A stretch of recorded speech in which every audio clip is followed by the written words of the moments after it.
Hello friends, it's Danielle here. I'm here today to do a flip through of the Halloween journals that I'll have available in my Etsy shop this year. If you're seeing the video, then they have been listed in my Etsy shop.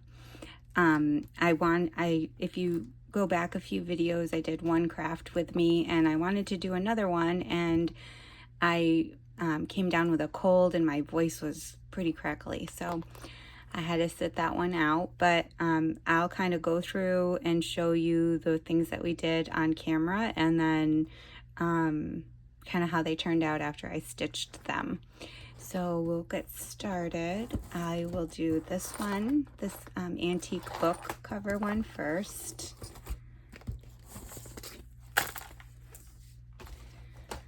And it's so pretty. It's got some gold accenting. I did do a hidden spine, and I kept the frayed area here on the top and the bottom, but I did reinforce it so you can kind of see the corners. They're in, roughed up shape. You can absolutely put book corners over these if you don't like that. In fact, if you purchase this and you want book corners, just let me know and I will be sure to include them. I'm not sure if I did not bring my ruler. It's in the other room. But this is kind of like a standard size book. I'll have the dimensions in the Etsy listing if you're interested in purchasing them. I'm sorry, I forgot my ruler. And then it does have a removable charm tassel. So it's just on a paper clip, and it's got this vintage pin clipped to the top that you could take off if you don't like that there. And it's got some ceramic and glass beads, some vintage buttons. This is a orange vintage button here. It's got a little gold skeleton key. Let's see, what else does it have? Some handmade beads. Another one here. So it's really kind of fun. I don't know if I pointed this out, the skeleton button that I tied on. So just kind of some fun elements, and I left the strings extra long in case you want to add things, or if you like them long like that. So we'll set that aside and we'll take a peek on the inside. These are not the pockets we did together in the video. I'll show you those. There's just some elements tucked in. I did do the same technique though, and you can kind of tell how I didn't need to be too particular with the paint. The less particular I was, the better it actually turned out. But and then I made a paper clip here with a little spider charm and another bead charm, and it's just a little banner paper clip. And then here's a vintage photo. I always feel like vintage photos have a little bit of a, especially if there's a problem with the developing like there is in this one, it looks a little bit spooky. So you could turn that into a journaling card. And then this is just a card from the paper line that I added some cardstock to and stitched around, so you can make it into a tuck spot or a pocket or journaling tag. Let's see if I can go in just a little bit. All right, and then this is a vintage greeting card. And on the back, I've just made a little, this is actually a double tuck here and then just a little journaling card that you can also use as more tuck spots. The people that request custom journals from me have mentioned that they like a lot of pockets and tuck spots. I don't know if that's just a coincidence or if people really like those things. I'd love to know. So I didn't really feel bad putting a lot in this time, and then I did several clusters for tabs, and this is one of the videos I wanted to do when I kind of had a super congested voice. And then it does have some photo sleeves and some vintage music paper, and I made some tabs. Looks like something stuck here. There we go. So these are just some snippet roll tabs that I made. with black and white paper. There's some vintage stationery with some gold up here, and a vintage coaster and some piano paper, music writing paper. And then these are the envelopes. I think we did one of these partially on camera, and then I did the rest off camera. And I think all I did, I might have made another one, I don't remember, but I just did some messy stitching all the way around the envelope. And I did a few straight stitches and some zigzag stitches just to kind of give it lots and lots of texture. And it's still a functional envelope. And then it's just paper clipped in here. If you wanted to, you could attach this down and make it into another tuck spot like that. You just need some double-sided tape or some glue right there.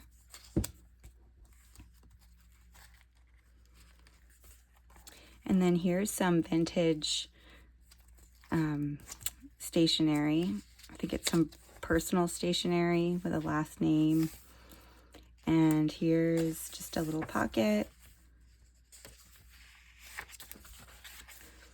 With as much embellishing as I did, there's still a lot of room for you to add your own things. This is some crepe paper ruffle. Another photo sleeve here, and I just tucked in one of the paper dolls in the back. If you haven't seen my other videos, I'll list it again, the Etsy shops that I purchased any printables from. And this is a vintage milk tab here. Another printable that's a side pocket, and a vintage price tag. Here's one of the circles that we made, and I just stitched along the bottom just for some texture.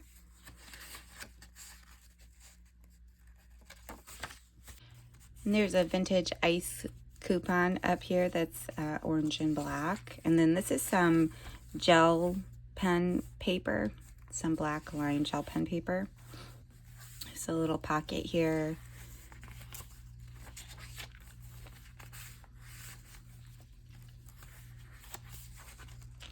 This is a vintage witch hazel label.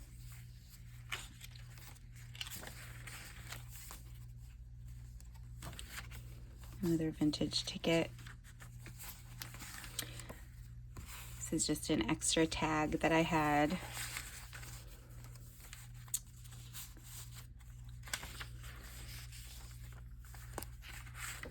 And a children's party Betty Crocker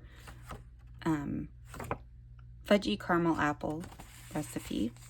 And this is a vintage price ticket.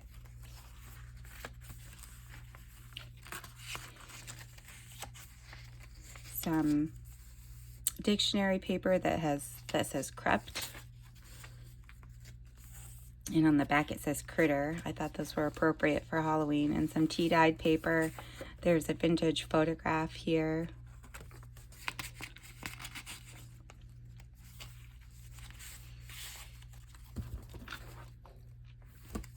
Another little cluster with some vintage ledger and wrapping paper. This is, I think, one of the tags we did. I don't remember. Now I should have rewatched that video. But this is just a tag with some scraps. I did some kind of collaging with the scraps, and then put one of the paper dolls and a little sticker and an eyelet with some baker's twine. This is a KBandFriends printable. Little memorandum with a vintage stamp. And another cluster here with some vintage elements and a piece from the scrapbook paper line.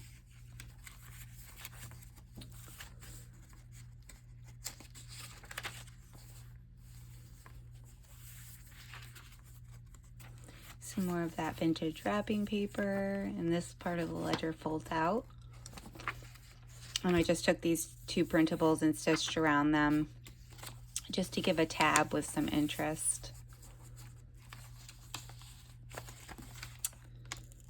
My goodness. Gonna have to put another little tab right there. Do some repairing on this one. It got stuck together. And then another dictionary page. This is from a Friendly Ghost book, Gus a Friendly Ghost. And then another little circle tag, vintage label, and a tally card. I mean a bridge player card. Another photo sleeve.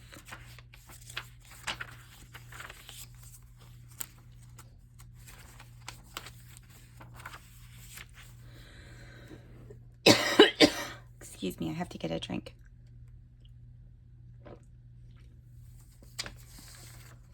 And then this is a candy company, vintage candy company receipt. It's 1906, so 1960s. I just stuck in here. I thought that was cute candy for Halloween. Another photo sleeve. This is one of those, I don't remember who made this, but one of those vintage cards about the animals, and I found a few that were kind of spooky, like for Halloween. But they're just paper clipped in. If you don't like that kind of thing, you can just take it out. Another little tab. This is the coin envelope we did. And a vintage canceled check. This one's from November 21st, 1951. And then the back pocket and just some scrapbooking elements here. And this is the back cover. So that's the antique book, and we will move on. I'll try to go a little bit faster through the other two because they have similar elements. So this is a handmade cover, and I was inspired by Johanna. This is kind of her technique, or her style, I guess. I have no idea what her technique is. I just kind of winged it, and I learned a few things that I'll do the same and I'll do differently the next time, but it's just something different for me. It has 3 signatures. It's a little bit smaller. Oh gosh, I wish I had my ruler. Check out the Etsy listing for the dimensions. And this is a printable image. It is sealed. And then let's see, this is the charm tassel for this one, and it has some wood beads, glass beads, some vintage buttons. That's a vintage button. And a ghost button and a key. Just some pretty elements. This is a vintage button up here. And then we'll take a peek. So this is how the inside pocket turned out. I wanted to point it out because I did this one on camera. And if you remember, I was going to put some orange rickrack here, and I'm glad I didn't. I just did a little zigzag stitch, and I thought that that was enough detail to not make it too overwhelming. But as you can tell, like I mentioned, not much of the background shows, so I really could be messy with the painting. Again, another witch hazel label. That's an authentic vintage. There's a circle tab, just some little journaling cards, some more things tucked into pockets. Each one has tabs, cluster tabs. This one I did some embossing while I had my embossing supplies out, and it didn't turn out perfect. So if you want to put like a pocket like this over it, it's not a big deal. But this is the only one I did it in because I had already bound the pages but when I did that, and I thought I don't want to make a bigger mess, so I kind of stopped. I need to practice the embossing. I forgot to mention this here is embossing as well, and I did have to do it twice. I did have to do this cover twice, that little piece, but it was good practice. Another little coin envelope, and this one is a label for some vegetable oil soapless shampoo. That does not sound nice, but it's a kind of cool texture and some cool colors. And then here's the paper clip that I made for this one. It's just a spider web and a ghost and a little, I think this was a train ticket or a bus ticket.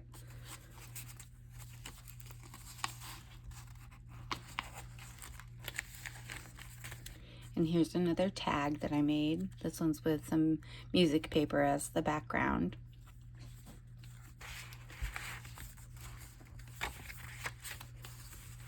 Another little, this one's for a bat. This animal one's for a bat.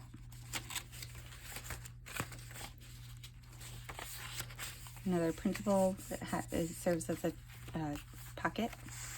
Vintage photograph. And some things tucked into pockets. This is a vintage current Halloween card. Another little tag. I had a lot of fun making these. I hope people are enough into Halloween that they want to take them home. It was fun.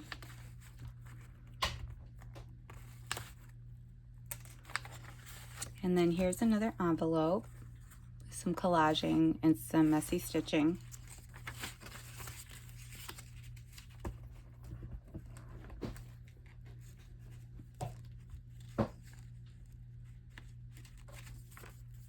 And a quarter, vintage quarter tab here, and a circle tag. Lots of similar elements. Tab here. These are some bats. I have a little miniature bat die, and so I cut some out and just stuck them on there. Journaling tag. Another cluster.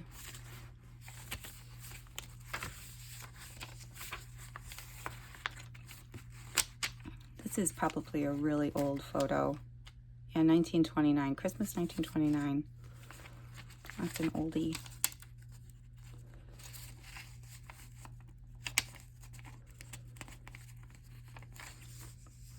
And then another Betty Crocker recipe card.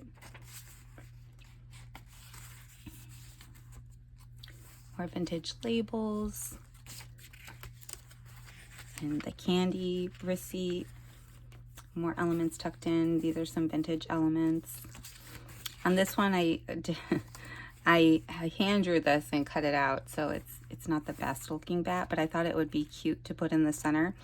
And you could either use this to write in the bat wings, or you could tack it down and then journal over it or do pictures or whatever, but I left it to go either way. I thought that was cute. It was fun.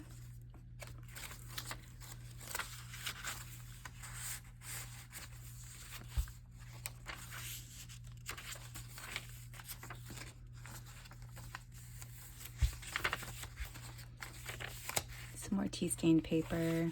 This one has some pom-poms on the side. So as you can tell, this is the back pocket that we did. As you can tell, the side is super fluffy, just like the other one. I don't know if I showed you the side view of the other one. Lots of fluff. All right, so one more, and this is a converted binder with a printable in the middle, and then some more embossing, and I used some gold paint and gold wax, and I was just really kind of playing, and so I learned a lot from this one too. This is my first time trying to make either of these covers, and then I did seal it as well with some burnish. So we've got some vintage elements and scrapbook elements tucked in. This is the pocket for this one. And then again, same elements. I did a little banner shaped paper clip with a little charm, and some vintage photographs, and that candy company receipt.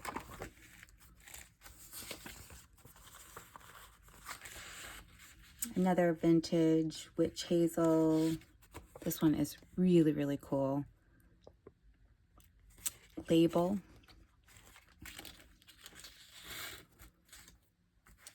And then, let me make sure I'm in frame here. And then there's a Spooks and Goblin Betty Crocker recipe card, and a Revlon paper, another tuck spot, price tag, some photo sleeves, and these were actually part of a recipe refills, so I just did some altering, and then I stitched it closed so that it would fit like photo size, and I would also be able to put it in the binder. And there's a dictionary page. This one's gross. And another tag, collage tag, and another one of the coin envelopes. A date book page and a vintage coaster. There's also some cluster tabs in this one. A vintage greeting card that you can choose. You can seal these in and make it a pocket, or put a picture over this and do whatever you want on the inside, and just a KBandFriends printable on the back, and some vintage ledger. This is a page from an Ideals magazine, and a little tally paper, another cluster,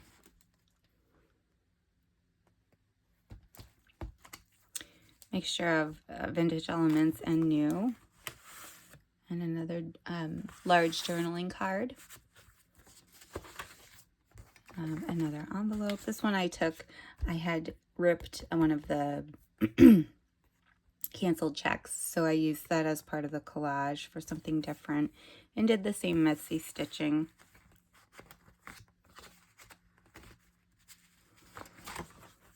And another recipe card, another tuck spot,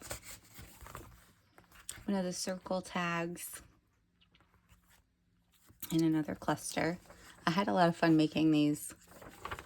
Some music paper, another Gus the Friendly Ghost page, and some tea-dyed paper, some of that orange vintage wrapping paper. And I'm sure you know the great thing about the binder journals is you can take things out and put things in. If you want to add something, you just take a page and take it out. I would recommend one of the scrapbook pages, or like this one that's a little bit heavier, and you use it as a template and just punch some holes in whatever you want to add.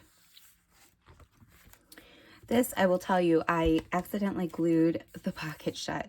So this is just an as-it-is page. If you don't like that, you can add something here and make it a tuck spot, but I figured you could just kind of journal right over that. And then a little tuck with some grid paper. Another cluster here. Photo sleeve, same thing, I just stitched it closed. And then here, I don't have anything in that pocket. I'll have to put something in that pocket. There's a tuck spot here and a pocket here. Oops. Pocket here, tuck spot here. And another little circle tag, and another KBandFriends printable, and some things tucked in the back pocket here. And that's the back pocket. This is the back and the side. So those are my Halloween journals this year. I hope you guys enjoy them. Let's see, what am I? Oh, I have one fall journal that I completed or almost completed last year. And I don't know what happened. I don't know if I was reserving it from someone and then they didn't want it, or I just didn't list it, or whatnot. But I have one of those. It's a sewing pattern. And I'm working on some other fall Thanksgiving type journals that will be craft text. And I'm also working on a farm custom journal craft text. And I'll be putting at least one other farm journal in my shop when I have that one done. And let me think, what else do I have? I have a few different ones in the works that I just kind of flip-flop between. But so you'll be seeing that. And I might come on here and try to do some craft text tutorials as I'm doing them. So we'll see, but you'll be seeing me shortly. And again, I'm sorry I didn't get to do more craft with me for this set of journals. I think you guys wouldn't have wanted to hear me with my voice like that anyway. So anyhow, if you have any questions about these journals, just let me know. And I will see you in the next video. Have a good day. Bye.